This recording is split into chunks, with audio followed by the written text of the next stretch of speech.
Assalomu alaykum, aziz vatandoshlar. Bugungi murojaatim O'zbekiston Respublikasi Prezidenti Shavkat Miromonovich Mirziyoyevga bo'ladi. Hurmatli Prezident, mana juda ko'p yaxshi ishlarni amalga oshirdingiz xalq uchun. Mana shu xalqimizni ko'pchiliklari imorat qurib kadastr qilolmay yurgan edi. Kadastrlarni nima qilib ber dedingiz, o'lchadi nima qilib. Hozir mana kadastr kelib, o'lchov qilib, o'lchab ketdi. Qonuniy davlat orderi bilan shu uyni olganman, 40 yildan beri yashab kelyapman. Mana shu 40 yil ichida shu hovliga nima qilib, mehnat qilib, ham dalaning ichi, ham hovlida mehnat qildik. Hozirgi vaqtda mana shu bir 10 yillar ichida bizni mahallamizga suv kirishi juda qiyin ahvolda bo'lib qolgan. Suv kelmaydi. Daraxtlar quvrab bitdi ko'pi. Hozir ham quvrayapti odamlarniki yiliga. Bu kadastr o'lchov qilganda 7 million qo'yib yuboribdi. Men o'zi bor yo'g'i bir pensioner bo'lsam, 1 million pensiya olaman. 7 millionni qayerdan olaman? Ya menga davlat mana shu O'zbekiston fuqarosi deb turib, O'zbekiston fuqarolariga yer osti boyligidan ya yer osti usti boyliklaridan bir ulush berib qo'yyaptimi? Yoki bo'lmasa shu kambag'al bo'lib qoldi, shu insonga bir yordam qilaylik, boshqa qilaylik deb yotgan joyi yo'q-ku davlatda. Har kim o'z bilganicha kunini ko'rib yashab yotibdi. O'sha 1 million pensiyani olsam ham, o'sha pensiyam meni bu oydan bu oyga yetmaydi. Ro'zg'orga kirib ketadi. 20-siga bormasdan pensiya tugaydi. Bu xalqni просто ezib yuboryapti-ku, ezib yuboryapti. Hurmatli Prezident, bu qo'l ostingizdagi ayrim shaxslar u xalqni o'ylamayapti. Har xil narsani o'ylab topayapti, faqat xalqni shilishni o'ylaydi. Qanday qilsa ochqan bilan uyqusida ham shu qanday qilsak bu xalqni shilamiz ekan. Oxirgi turkiyaga yetib olsak qanday bo'lar ekan deb shuni o'ylab yotadi bularimiz. Bularga bir chora ko'rish kerak, bir xalqqa bir yordam. Ras shunday bir nima bo'ldimi? Biz masalan oltindan, tilladan ulushimizni ber deganimiz yo'q-ku.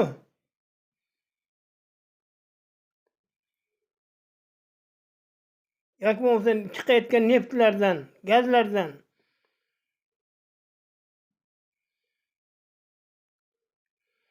Shunday ekan xalqqa gartak bir yon bosish kerak bu.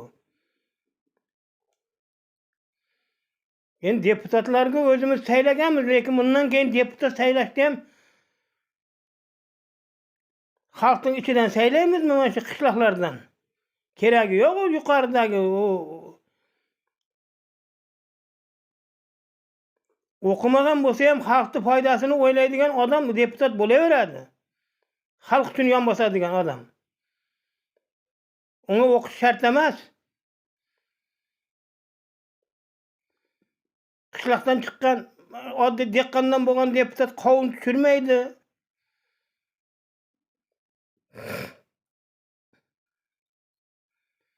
Sizden iltimos bu narsani bir ko'rib chiqing.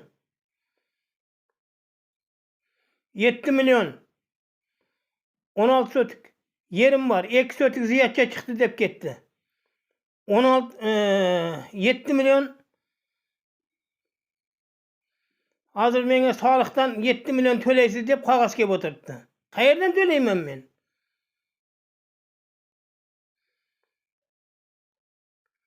$10 milyon pensiya alıp yatgan bolsam eken başka gap 7 milyonunu berip 3 milyonunu işletip rozgarımı geçletsem. Var yokum 1 milyon pensiya alsam.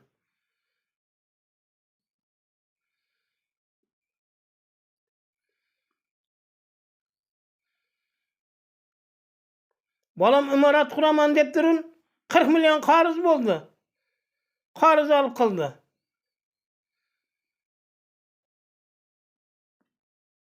Hazıram banklardan qarız.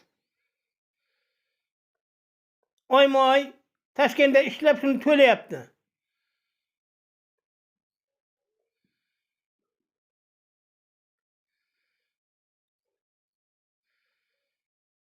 Ko'rib chiqing, hurmatli prezident.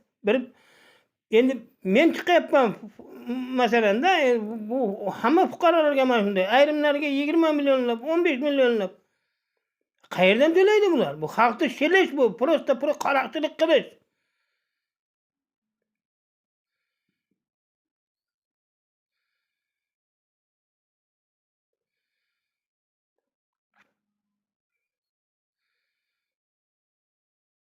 Hech bir zamonda bunaqangi bir o'yin nima bo'lgan joyi yo'q edi.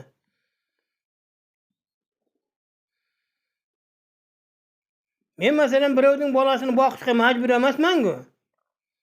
O'zim zo'rg'a kun ko'rib yotgan vaqtimda.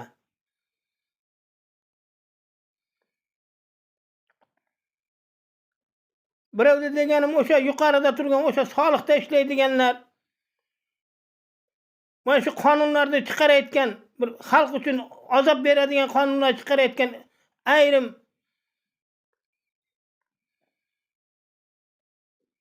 rahbarman deb turun. Yurganlar uchun emas-ku.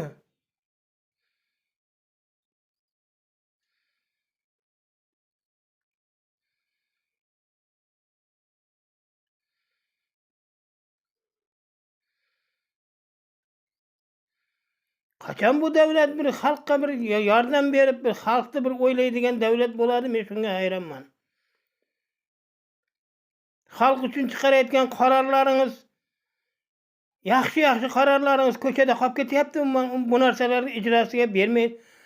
Yo'q, agar xalqdan pul shilish kerak bo'ladigan qaror chiqadigan bo'lsa, bir kunda kechqurun chiqaring. Bugun chiqargan bo'lsangiz, ertalabga yetib keladi. O'sha rahbar, o'sha xodimlar. Muncha pul berasan, uncha qarzsan, muncha nimasan deb turun.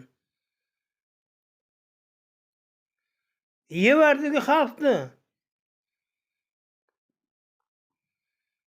Nima endi bitta tursida qolamizmi bu turishda? Olayotgan pensiyamni yilma-yil to'lab ketaman endi men bunga.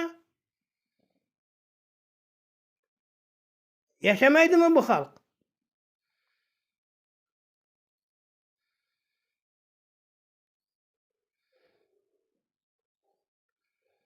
Azob bermang, o'rtoq prezident. Azob bermang xalqqa. Xalqni qiynayapti. Qo'l ostingizdagilarni yig'ishtirib oling.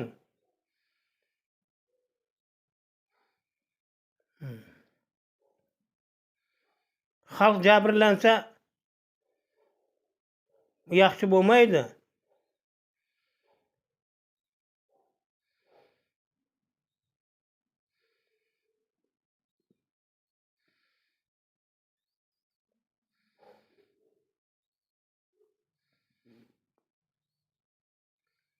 Yordam bering. Sizdan yordam so'rab qolyapmiz.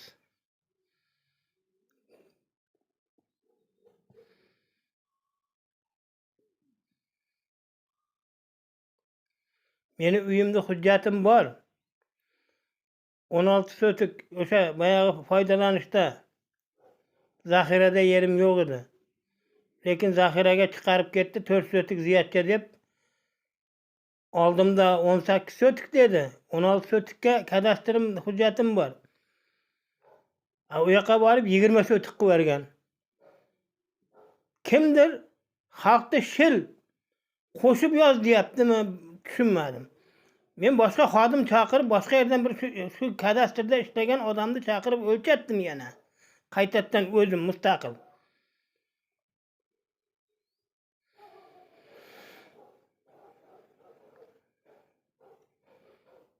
Hı, 18 sotik chiqib turibdi. 2 sotik qo'shib beryapti. Bu muttahamchilikda bu. Bu ko'ppa kunduz kuni xalqni shilish, qaroqchilik qilish, shilish bu.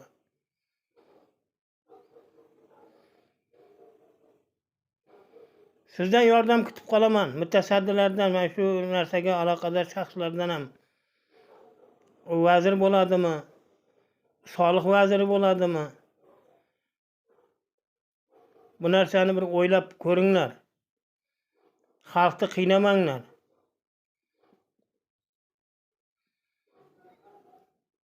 Xalqni jonidan to'ydirib beryapti.